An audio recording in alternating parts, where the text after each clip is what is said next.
Guys, welcome to my new blog. तो अभी timing 11:30 हो रहे हैं, 11:30। तो अभी फ़िलहाल हम रेडी हो गए, नहा धो के फ्रेश हो के, और आज हम बात करने वाले हैं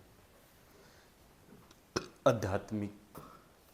ये इंडिया और बाहर कंट्री, ऑल ओवर इंडिया, मतलब मोस्ट पुस्तक है ये ज्ञान गंगा। और इसको तो आप लोग अच्छे से जानते ही होंगे और इसके विषय में आप लोग को पता ही होगा।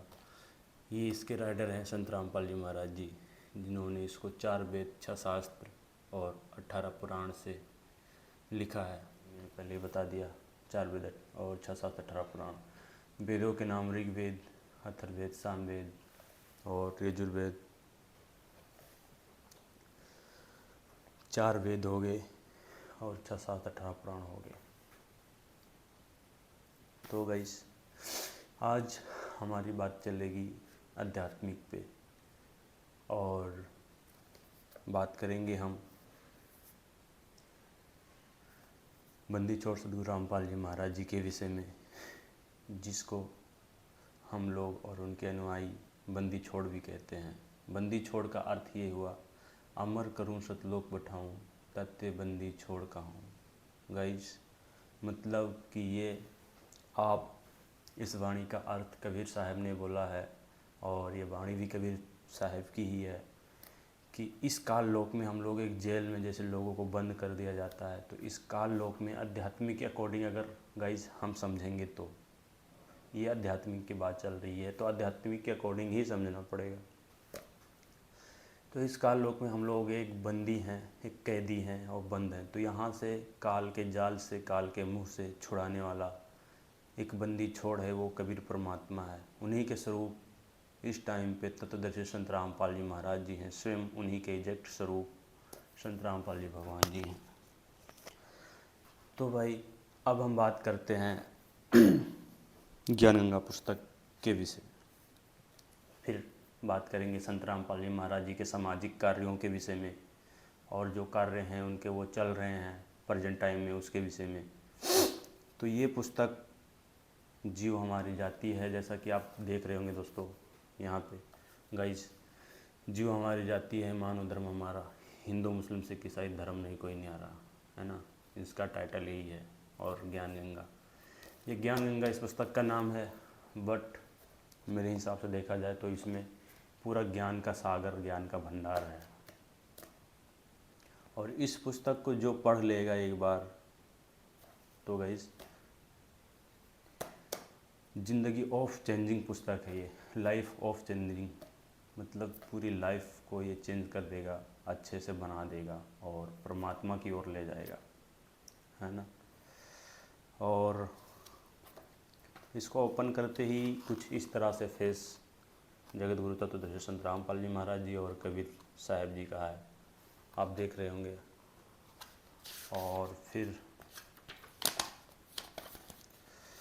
इस मानव पर शांति और सुख व अमृत की खोज में लगा हुआ है। मतलब ये पुस्तक तो आप देख लिए, अनादिकाल से, मतलब हम लोग जब यहाँ माता के गर्भ से जन्म लेते हैं और फिर हम सुख सुविधा ढूंढते हैं, छोटे होते हैं माता पाल पोस के बड़ी करती है, और हम बड़े हो जाते हैं तो गाइस हम पढ़ाई लिखाई करते हैं, हमारे माता पिता हमको पढ़ाते लिखाते हैं। प्रथम गुरु हमारे माता पिता होते हैं और दूसरे गुरु हमारे टीचर होते हैं। तो हर एक फील्ड में गुरु होता है, और फिर बड़े होते हैं तो फिर हमें अपनी लाइफ की वो होती है कि हम लाइफ में क्या करेंगे। तो भाई, ये लाइफ जो है और ये पढ़ाई लिखाई है और ये संस्कार जो माता पिता से, परिवार में, ये तो जुड़ा ही, ये तो करना ही करना है ना। और किसी का पूरा नहीं होता। इंसान सोचता है हम करेंगे, काफ़ी लग्जरी लाइफ जिएंगे, ये नौकरी पाएंगे, वो नौकरी करेंगे, अपना खुद का काम करेंगे,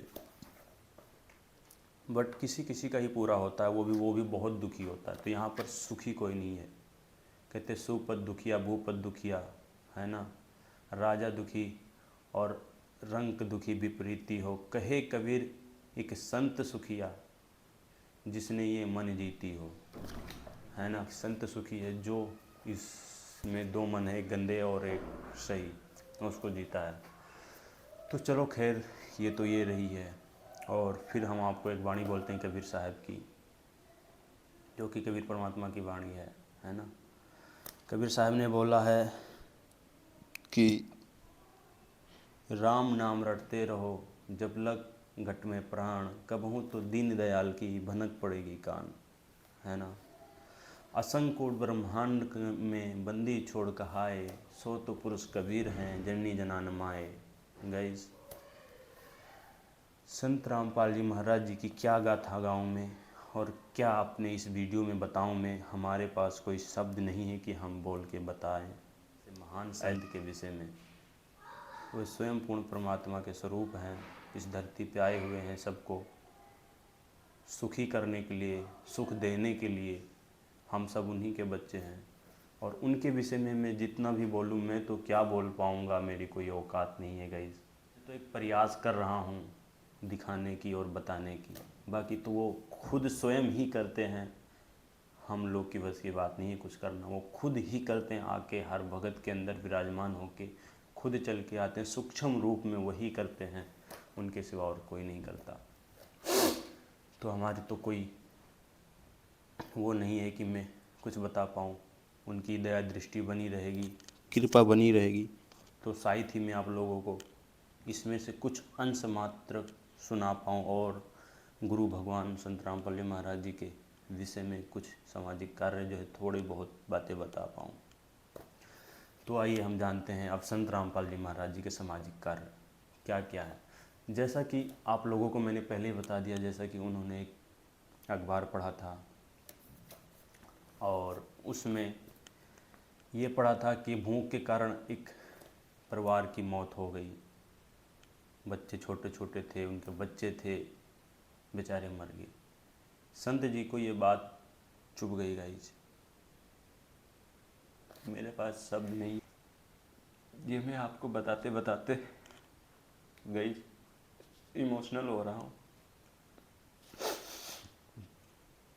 ऐसे महान संत जो आपने कभी देखा नहीं होगा, सुना नहीं होगा,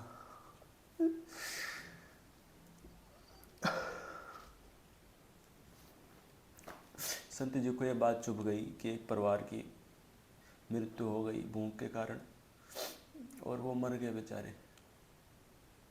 संत जी खुद कहाँ पे हैं आप लोग अच्छे से जानते होंगे, आप लोग को पता होगा, बताने की जरूरत नहीं है गाइस। संत जी ने स्टार्टिंग से,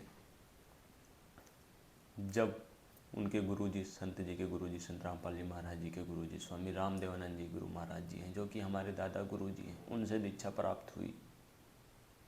मैं तो बस इतना ही बताना चाहूँगा आपको। फुल डिटेल्स अगर जानकारी लेनी है तो संत रामपाल जी महाराज यूट्यूब चैनल पे विजिट करेंगे तो आपको सारा कुछ पता चलेगा। तो संत जी को नाम दीक्षा प्राप्त हुई। उनके 2 बेटे हैं, 2 बेटी हैं। उन्होंने इस आध्यात्मिक मार्ग में स्टार्टिंग में जब ये भक्ति जो है बढ़ाना चाहा, बताना चाहा,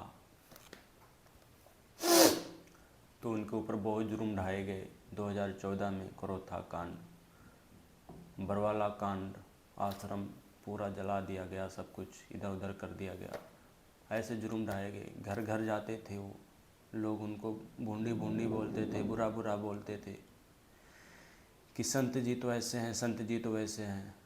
लेकिन परमात्मा तो परमात्मा होता है ना।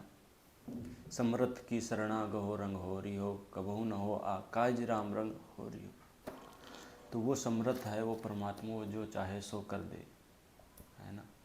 सतगुरु जो चाहे सो करही, 14 कोट जूत जम डरही, ऊत भूत जम त्रास निवारे, चितर गुपत के कागज फाड़ेगा। इस परमात्मा साहब जी सभी भक्तों को और सभी जगत भाइयों को राम राम। इस ब्लॉग को हम यहीं एंड करते हैं, और आपको मिलते हैं किसी ऐसे ही न्यू ब्लॉग में, और कुछ अच्छा दिखाने की कोशिश करते हैं, और कुछ और बढ़िया दिखाने की कोशिश करते हैं।